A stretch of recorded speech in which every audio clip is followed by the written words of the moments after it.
I am utilizing the Bit Integrations plugin to establish a connection between these two platforms. Let's go to Bit Integration Dashboard. Now click Create Integration. Now search and select Trigger, which is Brizy Form.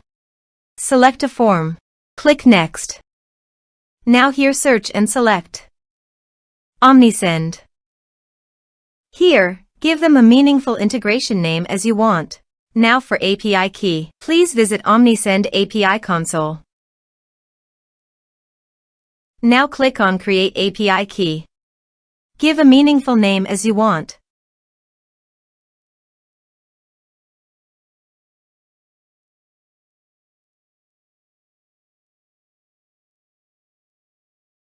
Then scroll down and click on Save.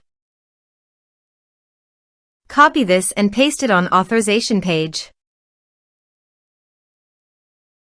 Now click on Authorize.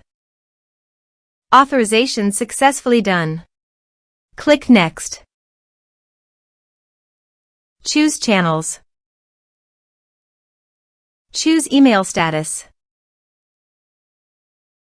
Now map the fields.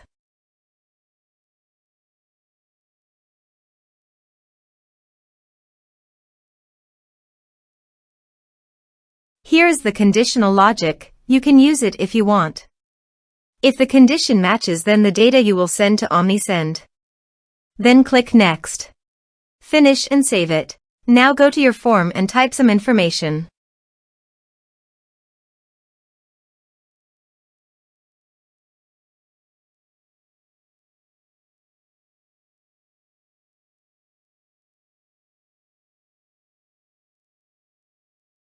And submit the form. The form is successfully submitted. Now let's go to the Omnisend. Here is the data that came into Omnisend through the integration. Thanks for watching our video.